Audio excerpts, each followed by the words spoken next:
Welcome, everybody, to the Hounds Tales podcast. This is your home for field trialing and deer dog hunting. It'll be stories and discussions on the world of dog hunting. So let's drop the gate, cast your hounds, and get ready for another episode of the Hounds Tales podcast.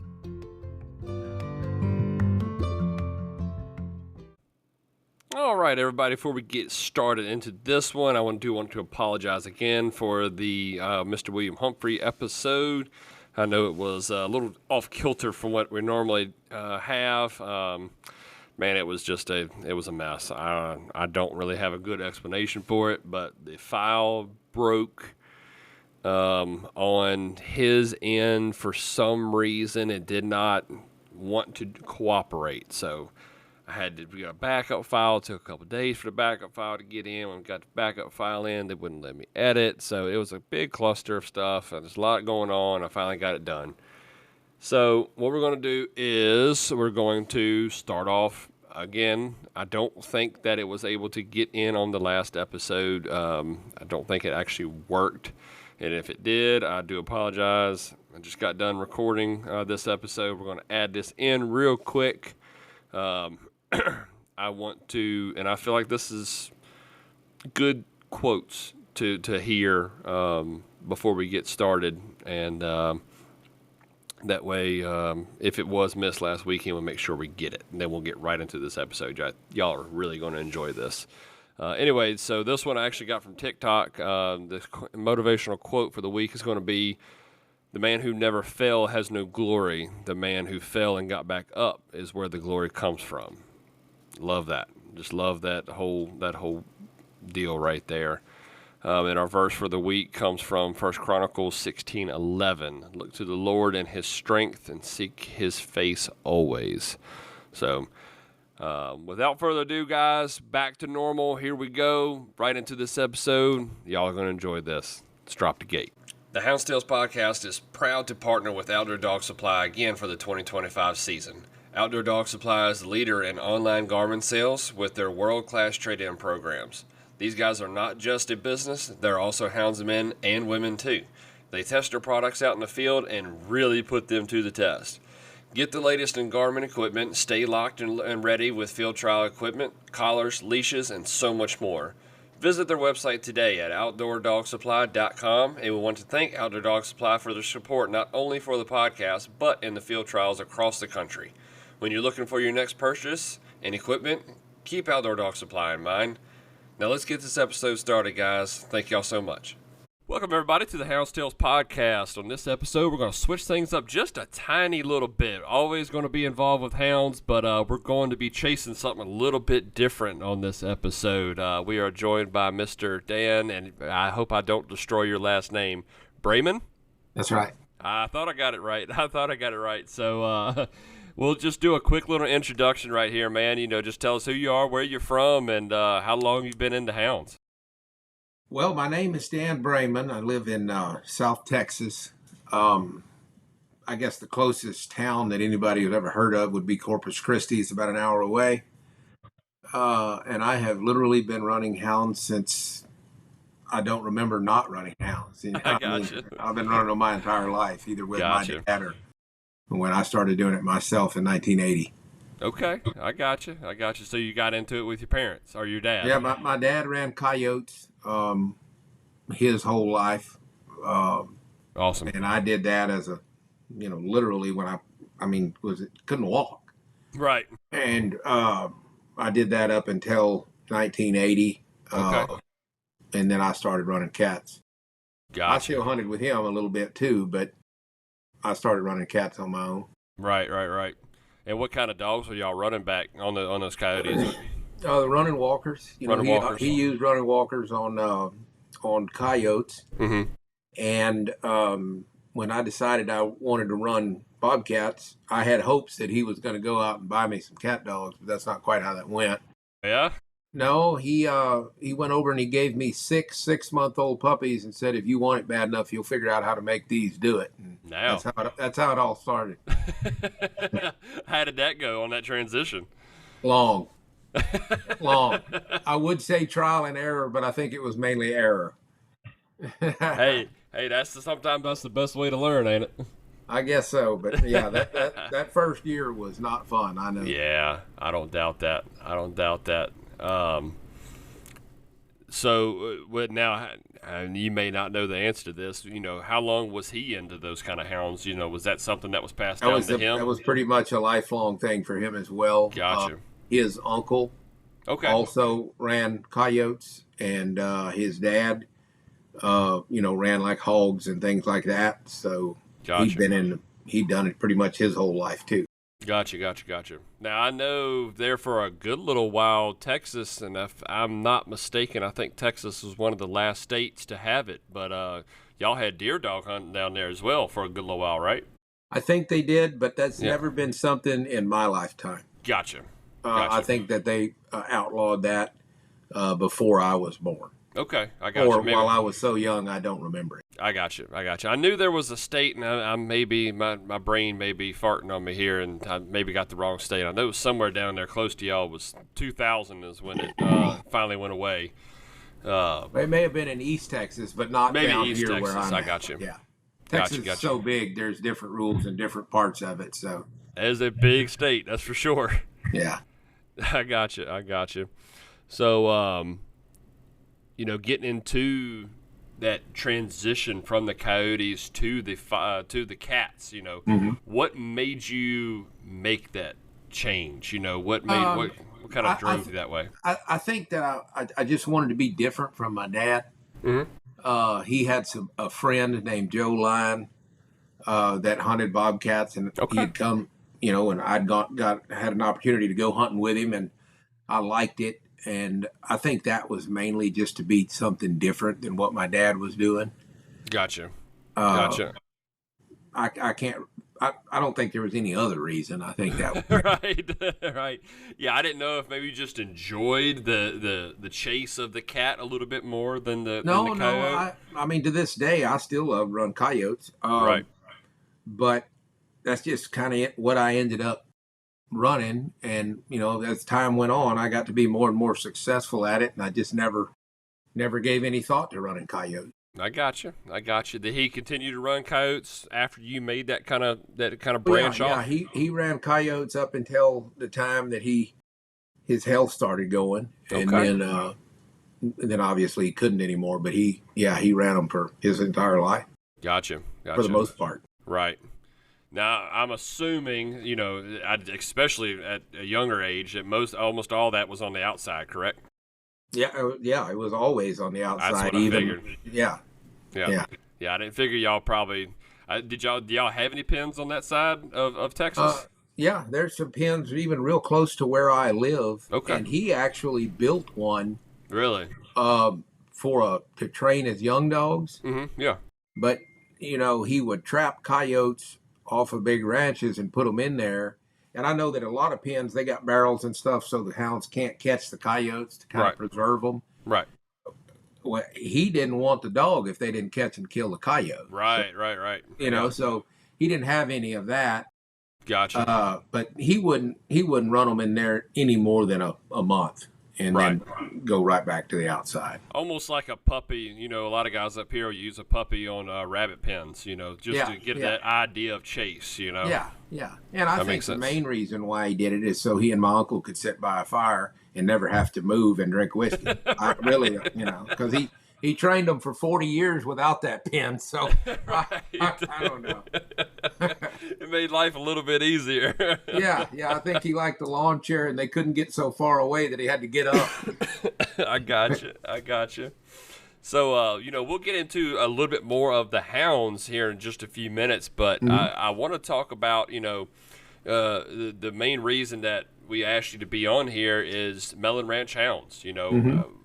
What is Melon Ranch Hounds, and where did that originate? What exactly do we got going on here? My brother and I came up with, my brother runs cats too. Okay. And is immeasurably successful at it, but he can't turn on a phone, a computer. I mean, he's doing good to turn the radio on in his truck. I gotcha. But I started making some videos and putting them out there a little bit, and I was just completely shocked at the amount of people that enjoyed them. Mm-hmm. And I've been involved in the outdoor industry. I'm a hunting guide for my entire life, and I had a television show. I've since sold it, but I mean, Wow. so I had the knowledge of how to create these videos, and I was just doing it on my personal page, and this was 10 or 12 years ago, and I was showing my brother. I was like, man, look at this traffic we're getting on just 30-second clips of these cat dogs, and Right. then I started putting out some full-length videos on YouTube and on my personal page, and that completely went just ridiculous. So I Right. said, we got to come up with something. And I had guided back in the day for Sam Ray out in the White Mountain Apache Reservation for bear.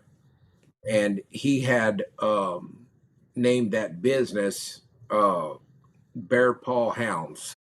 And that's kind Gotcha. of where I got the idea. Mm-hmm. Well, the ranch that I live on in South Texas is called the Melon Ranch. Gotcha. And so I just said, well, why don't we just call this Melon Ranch Hounds? And, my brother Joe, he's like, well, I don't care what you call it. I'm never going to see it anyway. So that's how that happened. I gotcha. So just started making videos and it just took off like a rocket ship. I started making videos, and I found out fairly quickly that apparently, I was just talking about this with somebody earlier today. Apparently, bobcat hunting is way harder than I thought.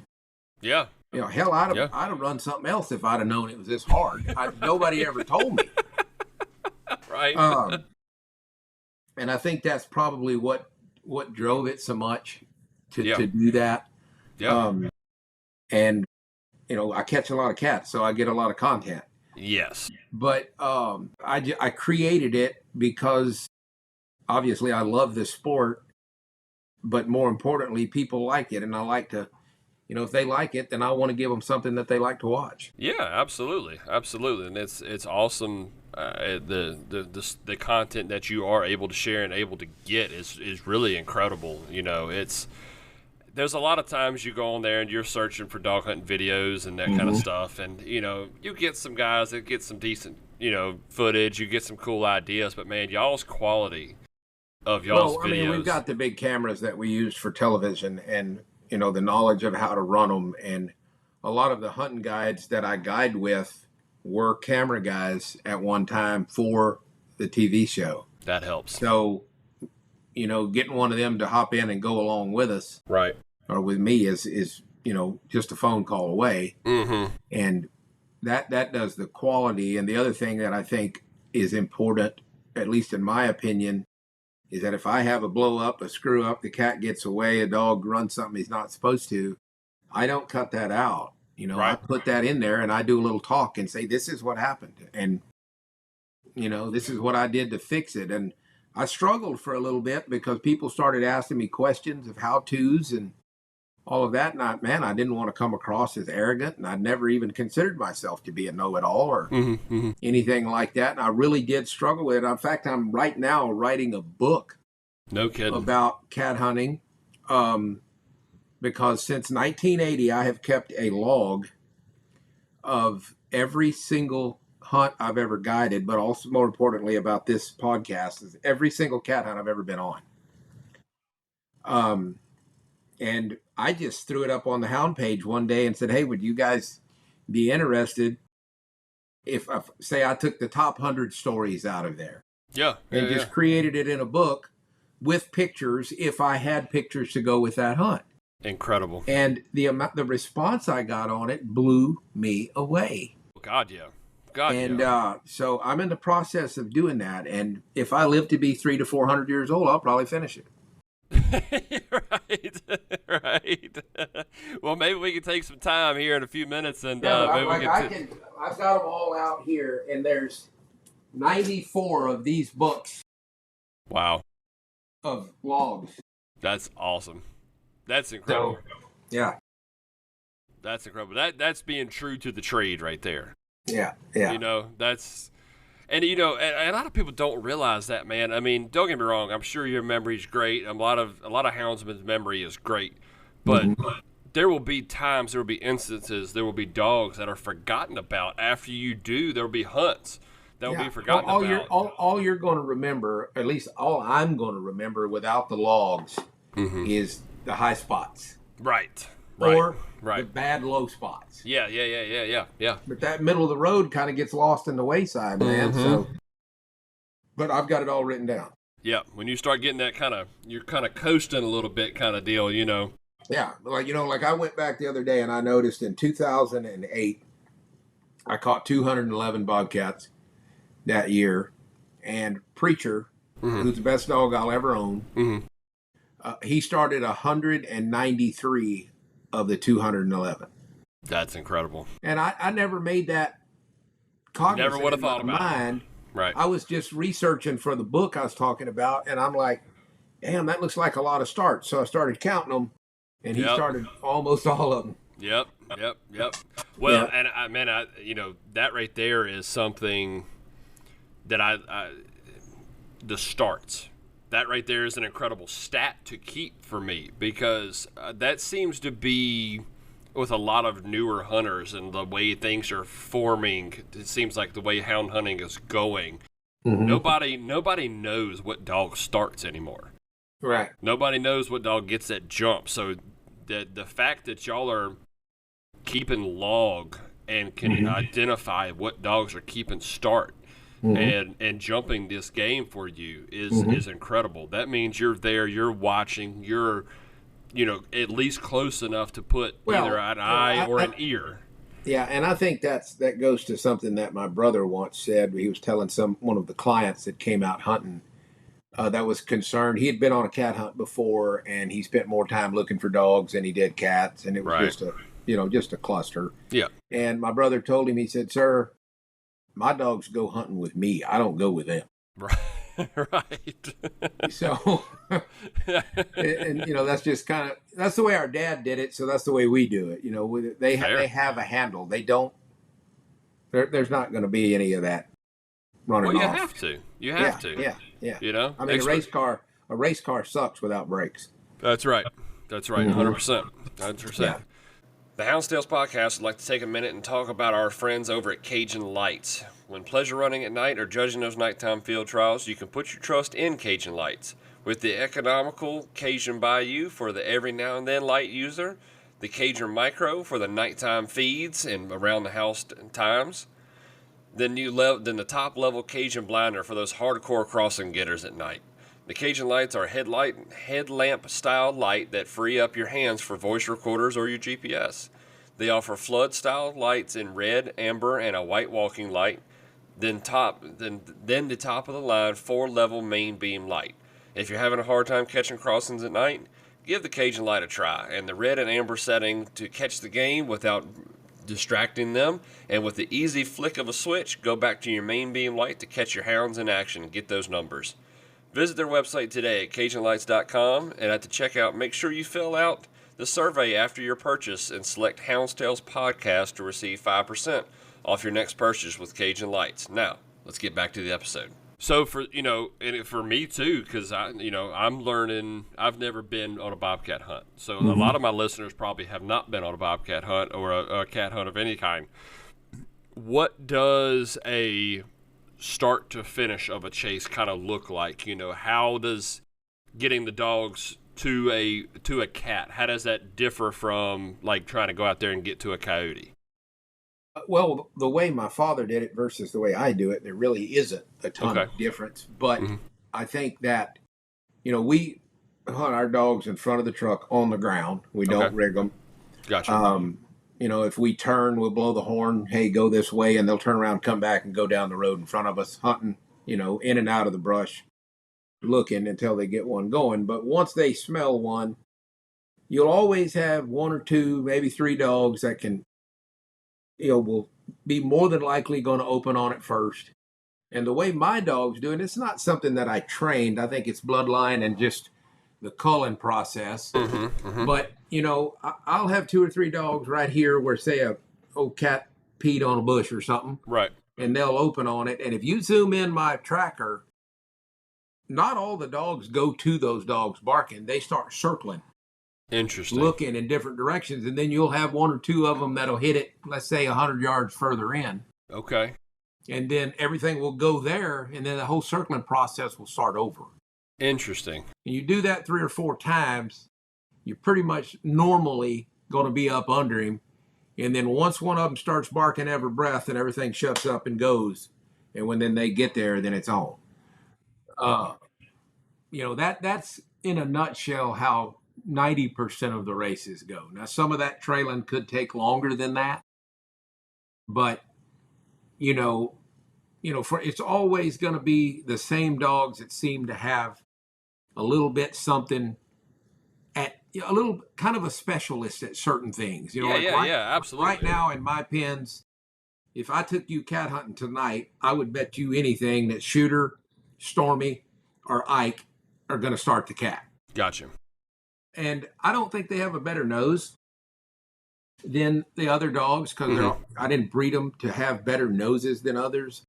I think they're just a little bit more loose mouth. Like the other Okay. dogs, you can see them, smell it. Yeah, yeah, yeah. Their tails wagging and they're running circles, their ears are perked up, they're looking. But those dogs are maybe just a little bit more apt to bark. Gotcha. Just don't have quite as tight of a mouth. Yeah, yeah, yeah, But yeah, then once yeah. they bark, then I would look over there and I would tell you rain or smoke is going to bark next. And just damn near every time you'll hear rain or smoke in there at 200 yards, 100 Man, yards. I And bet then these that's will shut up and go to go that to it. spot. And then rain and smoke start circling again.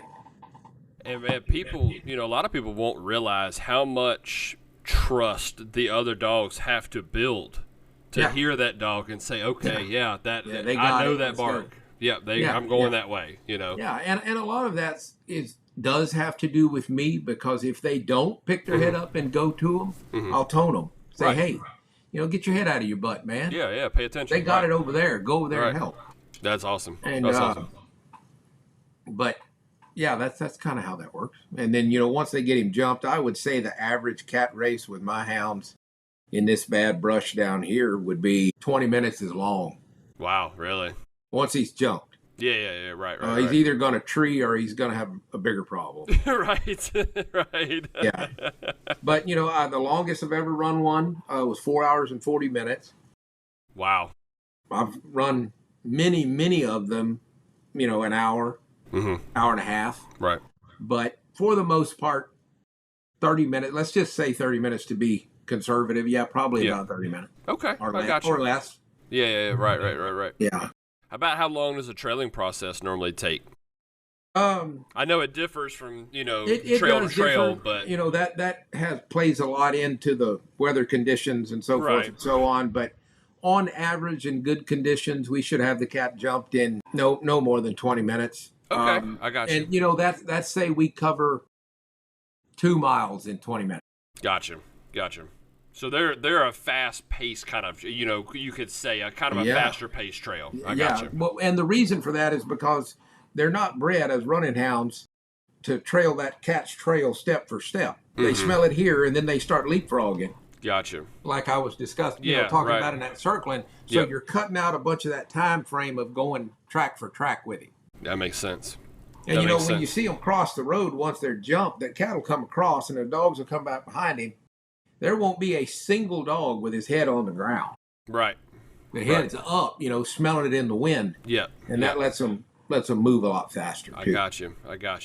It's funny, I had recorded with Cold Strike, those guys over at Cold Strike, and the way he was describing the hunting out his direction was it was a very long trailing process. Like it was hours of trailing before you got to actual jump of the game. So I was curious to how it kind of differed Well, down I think there. in that setting, I really honestly, I don't think my dogs could catch a bobcat out there. Gotcha. I don't think their noses are good enough to catch one, and I Right. don't think they could put enough pressure on one if they did smell it to pressure it enough to climb. Yeah. I've never tried it. Right, But- right. Now, I do think they could catch a lion Yes. because a lion is the easiest thing to catch in the world. Really? No kidding. Yeah, oh yeah. I've never in my life run out. I haven't caught that many lions in Texas. I caught 37. Okay. But out of those 37, once they jump the cat, I've never run one a full 5 minutes. No kidding. No, I mean it's nothing to catch They're a just wild up. or caught. One Right. of the two. I've caught two on the ground. Ah, I bet that's a interesting situation. Both of them, I thought so too, but both of them were dead when I got there. No kidding. Yeah, Just handle the business. I don't know. That's awesome. Yeah. That's awesome. I don't know, but yeah, they're easy. But I don't Yeah. think they could catch a bobcat. Excuse me, in the mountainous. I think with zero humidity and it's dry, and Yeah. I think their speed would be a problem. Okay. Because they wouldn't be paying attention like they need to in that kind of terrain and Gotcha. environment to smell. Maybe a little more prone to kind of blowing past the track, having to come back and kind of Yeah, fix it. yeah, and then their circles would get wider and wider and wider, and before long they wouldn't remember where they needed to be, and it would just be Right. a disaster. I don't think the breed of hound that I use is what you need out there. I may be wrong. Like I say, I've never tried it, Well, but and I just don't think that's would work. Yeah, I think that's a fair statement. And that's the same thing with a lot of these deer guys up here. You're not going to take a deer dog from my area and go to the eastern side of Virginia where it's swampy and you got flatlands. You're not going to take those deer dogs up here that are used to mountains and hills and brush and all that kind of stuff and go and outrun those dogs down there in the flats and the swamps. But those dogs down there in the flats and the swamps, they can come up here and hold a candle to these dogs either. Yeah. Well, I've had friends bring trailing hounds down here from New Mexico, Colorado area. Yeah. Right. And I've been hunting with them. They have good dogs. Yeah, right. Really good dogs. And every one of the dogs quit down here. Right. Just come out in the road and just have the staggering hot tongue hanging out, 2 feet and just done. Right. And I've been with those dogs on lion and bear, and they weren't just good, they were great. Right. It's just a different game, man. It is. Different It place. is. Completely different. Completely different. Well, and I think we're going to take a quick second and pause this episode and talk about our partners over at Elite Nutrition. Our hounds, they're athletes, guys. They give us their all each and every time that they're casted. Elite Nutrition offers an all-natural products to give your dogs the natural benefits they deserve. From the Canine Remove, an all-natural wormer, to the Electro Boost Paste for an electrolyte replenishment, body fluid balance, and blood flow improvement. They also have products like Active Dog Powder for recovery and joint muscle support, Essential Dog Powder for daily vitamins and minerals, probiotics, prebiotics, and enzymes, and then the Canine Lactate Powder for nursing dogs to help with milk supply. There are tons of other products for y'all to check out at CajunLights.com, then click on the Elite Nutrition section to explore. When you go check out, only at CajunLights.com, use the code HTElite10 to receive 10% off your Elite Nutrition products. Again, that's HTELITE, the number 10, to receive 10% off Elite Nutrition products only via CajunLights.com. I've been using their products over the past couple months, and I could not be happier with the results. See for yourself today, and we want to thank Elite Nutrition for taking a step forward into this field trial sport. Now, let's get back to the episode, guys. Talking about your comparison between the two areas, too, it sounds like y'all have an abundance of bobcats down there. We got a lot of cats.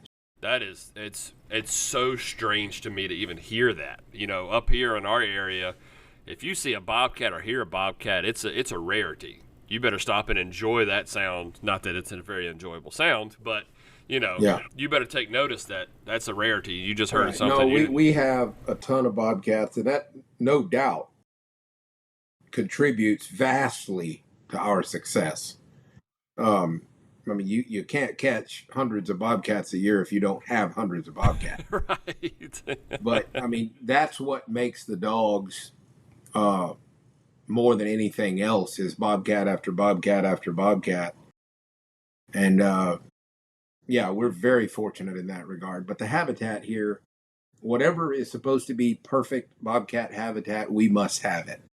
It must be. Because it is, I went coyote calling last night. We called in 2 bobcats. I went coyote calling 2 nights ago. We called in 1 bobcat. Right. I've got 12 cameras out there, and 5 of them had bobcat pictures last night. Gotcha. Just an insane amount. There's a ton. Which is, it's interesting we used to have a decent amount of bobcats up here, but I think when the coyotes started getting introduced, that's when we started to see the drop in bobcats. I've heard that before, and that's probably true, but I bet for every one bobcat here, we've got 30 coyotes. Wow. So I don't know, maybe the brush here is really bad. I mean, we talked about you coming down here to go hunting. You'll get a belly full of that brush pretty quick. Right. Maybe that protects them, or I don't know. But, coyote population or coyote density didn't seem to have an impact on bobcats at all. I would venture to say there's more bobcats now than there was when I was 15. No kidding. Wow. Yeah, and maybe, like you said, maybe it's just the area, the environment, whatever the conditions are, they're just perfect for bobcats just perfect down there. for bobcats. Yeah. Yeah, but I remember when I was a kid, you still didn't see them like crazy, like y'all got down there, but you could go maybe once every month or two and hear a bobcat, maybe see one, maybe the dogs would accidentally get on one every now and then, but man, I'll be honest with you, I don't remember the last time I seen a bobcat. It's nuts, and it seems like the more that coyotes came around, the less bobcat we've seen. But now it's also getting to the fact we're getting a lot of bears in our area, and it seems like the coyote and foxes are starting to slowly disappear as well too. Yeah. That may be the case. It's not here, but right. I've heard that from several people that they thought that's what it was. Yeah. Who knows? Yeah, I don't know. We never had fox here at all until about 5 years ago, and now we got gray fox everywhere. Grace. I mean, Gotcha. I had to break all my dogs off a fox. I ain't gonna lie. The first one I caught, I put a tracking collar on him so I could go back and mount him because I'd never seen one. Right. I beat hell out of the dog. I was like, no, you can't do this. Right. But I was secretly really proud of them, and then I had to break them off a fox. Right. That's wild, because we're actually struggling on gray foxes up here in Virginia. They're doing a big study on grays this year on population and how much it's decreased in the past couple of years. So right. It's kind of wild that they're coming and venturing down to y'all's area now. So yeah, we've got tons of them. Yeah, that's crazy. Yeah, my wife had to completely redo her chicken pen last year because they smoked all her chickens down. Yep, they're terrible. They're hell on a chicken, that's for sure. They are, and she didn't find near the humor in it I did.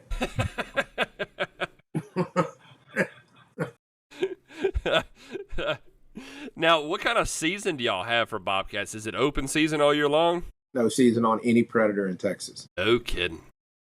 No. Huh. I guess just that much population. There's no rules. I think the reason for that is the Texas Parks and Wildlife has really got a lot of common sense, which a lot of state agencies do not. Yeah, y'all are lucky. And the size of the ranches in Texas, for the most part, is so big. I think the Texas Parks and Wildlife realizes that if they start putting restrictions, then it's going to get out of hand. Yeah. So there is literally no rules on any predator in Texas. Helicopters, free game, bombs, fine, C4, full automatic weapons, whatever you want to do, you're good to go. We joke all the time, but man, I've seen them videos of them guys in them helicopters going and shooting hogs, and after game, I'm like, man, I got to try that one time, just one time. It's a good time for sure. I'm sure. Oh man, so let's talk a little bit more about these hounds, man. All right. What are, we've talked about the trailing and getting them up. What are some other qualities that you're looking for in your hounds when you're starting to go through that culling process? You always got to be on the eye. What are some of the things that you look for in a hound that's like, yeah, you're going to make it in my lots. You're one that's going to stay here. First and foremost, before I get into that, is that I am honest with myself. I see so many people, they want this dog to do something so bad. And when you get to that point, at the best, he's going to be mediocre. Yep. And I won't tolerate that. Yep. I want one to have a little sense and, handle properly. We're going to do that way before we ever run a bobcat. Yep. And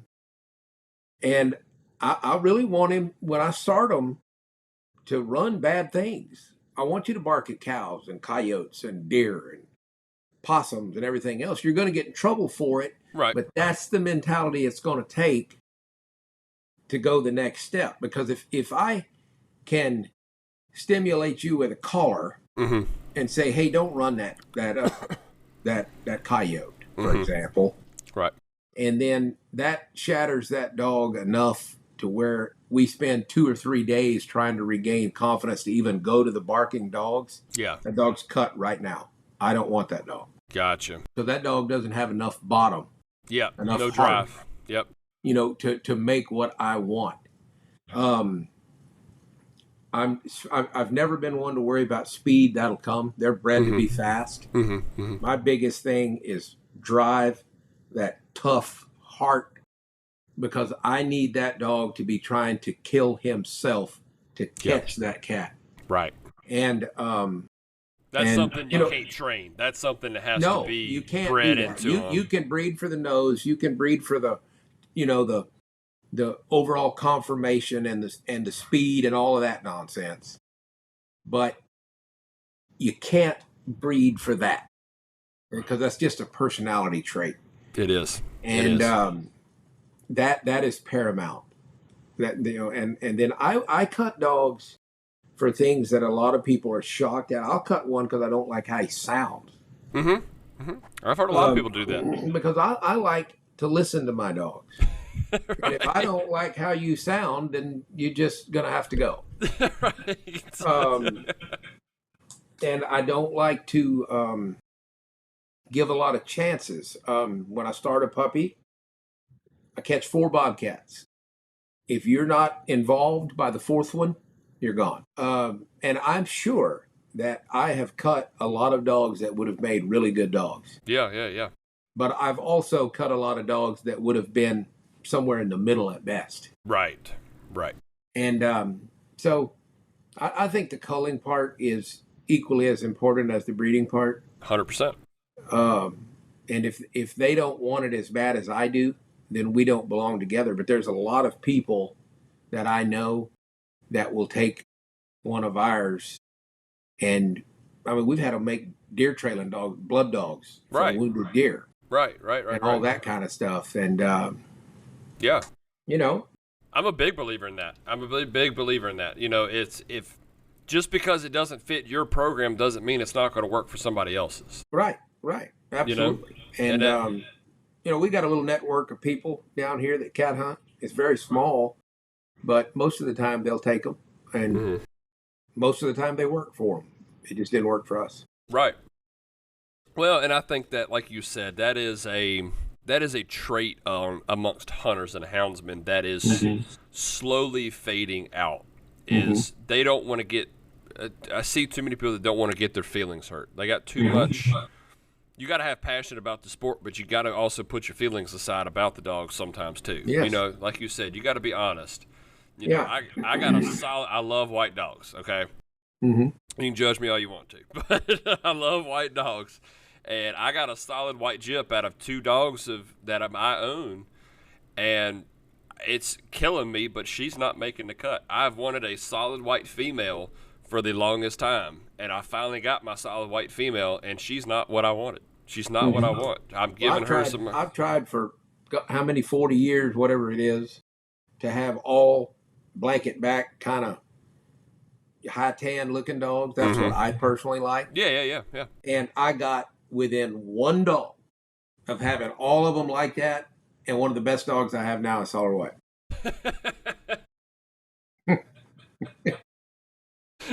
Just enough to screw it all up. Yeah, just here comes Ike. Yeah. All right, man. Oh, Ike the white dog. I like it.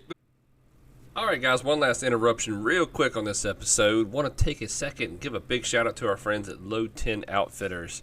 Our apparel for not only the podcast, but for the pin series for this year is up and live. If you visit low10outfitters.com, you can purchase your Hounds Tales podcast apparel. There'll be hats and t-shirts. And then if you're a part of the pin series or want to just help out with the series and go order some shirts. Don't forget you can get those shirts too and be shipped directly to your door. Then if you're also looking for custom apparel for your kennel or just a dog in general, whatever you want, check their whole website out. There's plenty of stuff that they offer with great products. Thoroughly impressed with everything that I've gotten from them. I still have a hoodie that when I first got into this sport, I got, this has been 3 or 4 years ago now, and it has not lost any life in it yet. So be sure to check these guys out, low10outfitters.com, and thank y'all. I want to thank them for their partnership, and thank y'all for listening, guys. All right, let's get back to the episode. Yeah. Well, and like you said, it's I hate seeing it, and especially if you can get guys that you go with. I think you run dogs with your son, correct? No, not really. I run dogs pretty much by myself or with one of the other guides. I got you. My son runs my dogs for me when I'm gone. Okay, got you. But he's also going to report back to you if he sees things that need to be brought to attention. He's got his own cat dogs. Right. Yeah. And, when you got guys like that, especially guys that you can trust, they're going to be like, hey, just for example, I'm just going to say a name. Ike, he was a little off today, Yeah. Something. Well, a good example of that was the last cat he caught while I was still in Africa. Mm-hmm. He said, man, I had to get on to Ike a little bit this morning. And right. I said, what happened? He said, I watched that cat tree and everything hushed. And Bella sat down and located that tree. And he said, Ike come running across that road smelling instead of going to where Bella was treeing. And he said, man, I climbed all over him. I said, good. Right. Yeah. Good. Yeah. Got to discipline him. Yeah. 100%. So that really is a big help. Yes. That, he's done it enough to where he can take those dogs and keep them rolling while I'm gone. Right. Yeah, I forgot to mention that at the beginning. What were you doing over there in Africa for everybody that's listening? I was fishing for blue marlin. That's wild. Yeah. Caught a big one, too. August 2nd, we caught one, weighed 988. Good gosh. Good God. I was literally talking to Billy Gray at Outdoor Dog Supply about this the other day. And, he's got a boat, and he does some offshore. I don't think he gets out to the marlins and stuff like that. But, yeah. He's like, man, he's trying to get me to come with him, and I get seasick, so I don't think I'll ever be able to do it. That's probably not something you want to do. Not a good idea. I'm like, I don't know, brother. I don't think I can do that. Yeah, I've seen some people seasick. I thought they'd had to get better to die. They were bad off, man. But I've always said that it's something I want to go experience. I want to go fight one of them fish, something fierce. They got those patches you put behind your ear, and they work. Yeah. That's what he was saying. He's like, man, we'll put 2 patches behind each ear, put them on your wrist, and drink Mai Tais all day long. It's like, we'll get you. You won't care about being seasick.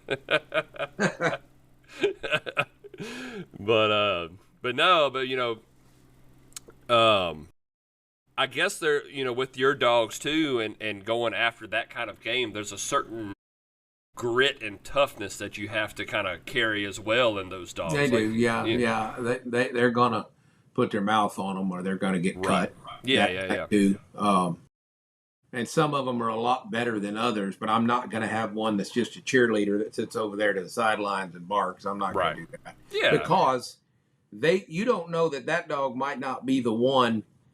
90% of the cats, when you catch them on the ground, which is we catch about 66% on the ground, the cat will squat and just hold tight, and the dogs have to look for where it is. Right.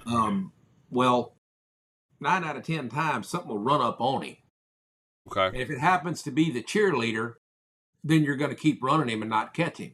Gotcha. And I don't go hunting to run bobcats. Mm-hmm. If I go run bobcats or don't start a bobcat, that was a complete waste of time. Yeah. For me, I go to catch them. Right. And, I don't want a cheerleader running up on a squatted bobcat. I want one that's a demon with fire in his eyes. And he's not going to wait on everybody else. He's going to fight right now and just see where the chips fall. Yeah. So, a lot of your purpose, that kind of leads into my next question is a lot of your purpose is I guess it would be like a population control, correct? I think that is a side purpose. Okay. You know, Yeah. Yeah. if you wanted to come up with a reason for it, Right. but you know, I've live and die by the honesty sword, and Yes. I do it because I love it. Right. Right. You Right. know, Right. I don't really. I mean, if I was trying to control the population, I wouldn't go 7 days a week in the winter. Gotcha.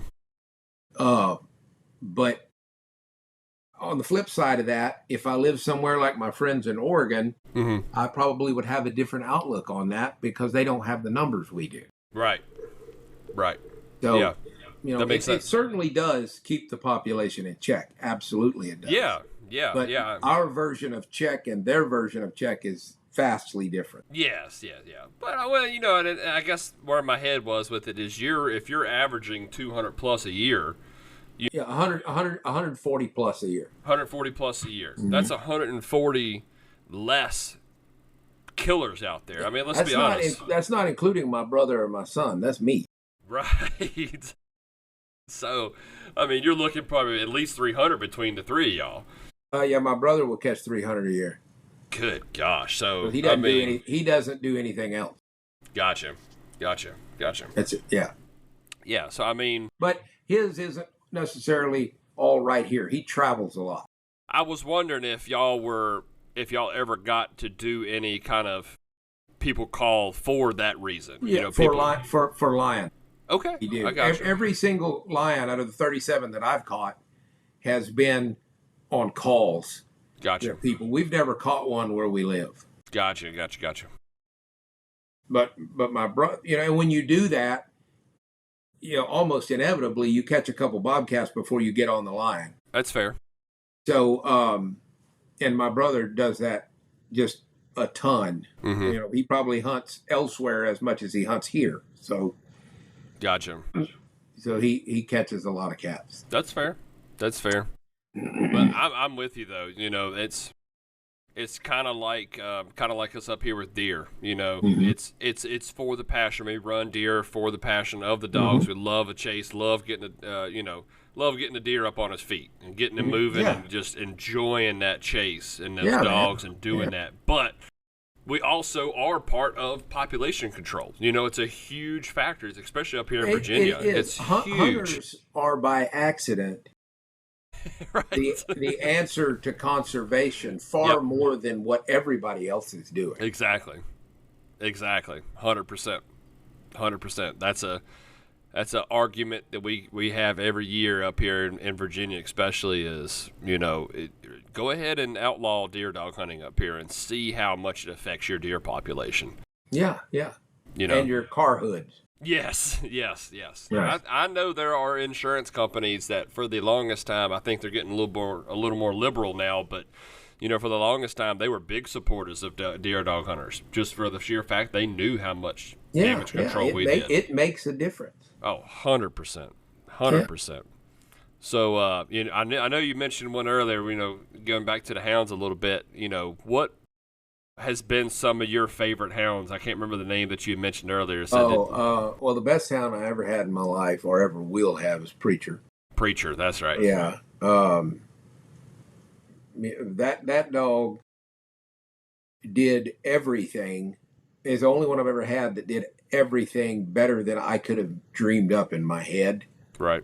I saw him do some truly incredible things. Mm-hmm.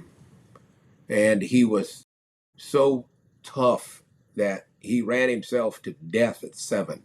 Good gosh. I had to retire him at 7 years old. Wow. He did catch a house cat in my yard after I retired him, though. But, you know, I've seen him do things like, you know, down in Laredo on a lion call, you know, everything would be trailing, say, off to the right. Mm-hmm. And he would come back, and I'm watching him cross the road and go. I didn't have GPS collars then. It was a telemetry. And, these dogs over here jumped, and I figured he lost his mind. And so I went with them. We went, and they caught a bobcat. We jumped it out 2 or 3 times, got it to the truck, loaded the dogs up, started getting out the AWACS antennas and all that, looking for the dog, and getting a faint beep way back to the west. And start driving that way. And man, we drive and drive and drive, and we drive probably close to 5 miles.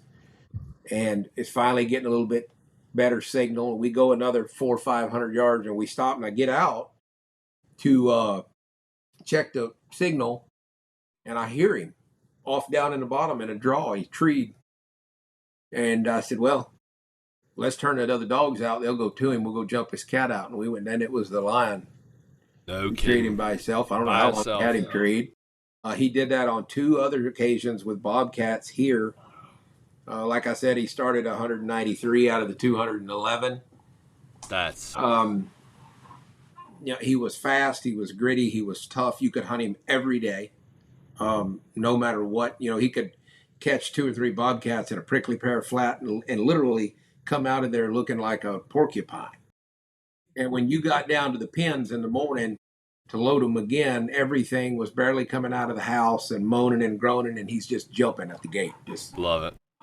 Just one of those dogs. I bred him to 5 different females, and I never kept a single puppy. No kidding. Nope. Just wouldn't produce. That's a heartbreak. It is. And his daddy was a outstanding dog. His mother was in the top 5 I've ever owned. Right. I bred him to 5. 3 of them were mine. I bred him to 2 of my brothers, which are all 5 were outstanding gyps. Right. Not one. And my Just brother couldn't kept nothing. He didn't keep any either. He tried most of the litters out of his bitches. Nothing. That's crazy. That's is wild. Yep. Yeah. I mean, yeah, go ahead. No, go ahead. I mean, I gotta, and that's what I'm a little worried about. I have a Vader dog. If anybody's listened to this, any podcast, I've mentioned Vader on here a million times. He's kind of like you're talking, one of them lifetime hounds, once in a lifetime hounds, and I've done bred them once now. Need to breed them again. The dogs I have off of them right now, I'm not thoroughly impressed with. And I bred them to a good gyp, and I'm like, man, this is not good. I don't want this bloodline to die right here, but sometimes it just kind of happens. Yeah, it does. Right now I've got some yearling puppies, 4 of them. That was a complete accident. I would have never bred this bitch. Right. Mike would have bred the dog by now. Yeah. But at the time, he was still young. I didn't really know, and he figured out how to breed her through the fence. And my son went over there for something one day, and he goes, "Hey, man, Lainey's pregnant." And I went, "Lainey's not pregnant." And I went over there, and sure enough, Lainey was pregnant. And I want a dog smart enough to be able to breathe through the fence. It's the most expensive. It's the most expensive bunch of puppies I've ever had because I had to get DNA samples on every male dog on the left side. But I didn't know. Yeah. And I'm like, these dogs are so good, I have to know. Right. Because all of them are like 9 on a 1 to 10 scale, and they're a year old. Oh my gosh. And I'm like, shit, I need to know what's going on here. Yeah. And it turns out it was Wyatt, and he's the Houdini that breeds through the fence. And it was really good. That's awesome. That's incredible. And it's weird that those freak litters, I like that all the time. I know it. Always come out of something that's like, where did this come from? Like, I don't know, but I'm going to do it again next time she comes in heat. I know that. I don't blame you. I don't blame. Well, it's now time for the Spotlight, presented by Cajun Lights. This is where each week we will recognize winners and other accomplishments across the field trial world. Now let's shine a lights on these guys and these dogs, and let's get to this week's winners. All right, guys, we're going to stop right there with this episode for the week. I'm going to split this one up. I hope y'all have enjoyed it. There's some great material coming for y'all for the next week's episode, and I cannot thank y'all. I think y'all are really going to enjoy this a lot, so I hope y'all have enjoyed it so far. But we're going to hit back on some of these hunts and results. Not a whole lot going on. I think I've pretty much covered up till last weekend, and we're going to first off hit the podcast series. I can't believe I almost forgot that. The let's see, before I take the wrong picture, I almost forgot. All right, for the Stony Creek hunt from last weekend, well, actually, it would be the weekend before last, excuse me. The winner of the Stony Creek hunt for the podcast series was a dog named Bunches Haven. Dogs out of Butler's Front Row C and Lanier's Fancy out of Bunch and Son Kennels. So congratulations to those guys for winning that hunt. We're going to move right into the 2-day at Hollywood, the first of the two. Let's start with the classiest hound. That dog was FC's Tinkerbell. The dog is out of B&B's Honky Tonk FC and champion Old School Susie Q from Field Creek's Kennel. Then the combination and best mouth was a dog named, and make sure I didn't tell y'all wrong. Nope, we're good there. Dog's name is Little Mules Fast. The dog's out of B&B's Hank T and champion Little Mules Kim K from Little Mule Kennels. And the winner and Derby champion, dog's name is RRK's Jesse out of Southern Styles Hoss and Country Oaks Maria from Roland Royal Kennels. Congratulations to everybody that placed. Fields Creek, Little Mule, and Mr. Logan Royal. Congratulations for everybody down there. Took 1,322 GTP to win that hunt. Next, we'll move into the Tar Heel Open Masters 3-Day. That was this weekend, where I got my butt skint up. And I mean in more than one way. It was bad. Now, congratulations to everybody down there that placed. It was a great hunt. My little Jip finished the hunt, stayed outside the top 40, and then I guess you could call it pulled up to 20th on the last day. So give her a little credit where credit's due. Let's start with the Derby class. Let's see, the best mouth is, dog's name is Grey Goose. That dog's out of Lester's Honcho and Lester's Cali from Caitlin Peel and Michael Lester. The combination and classiest hound and the Derby winner is a hound named Chloe. The dog is out of Kane's Fubar and CP's Carolina from Caitlin Peel and Michael Lester as well. So congratulations, a good weekend for y'all down there in the Derby class.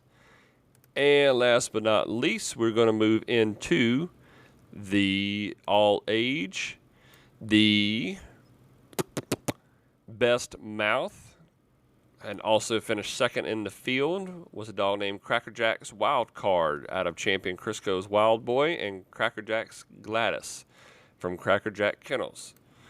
The dual champion was Rainier's Streak out of Warren's Rooster and Rainier's China Doll from Outback Kennels.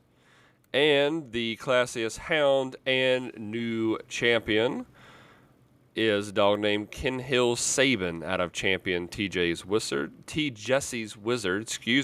CBA's Crimson from Skin Up Mafia.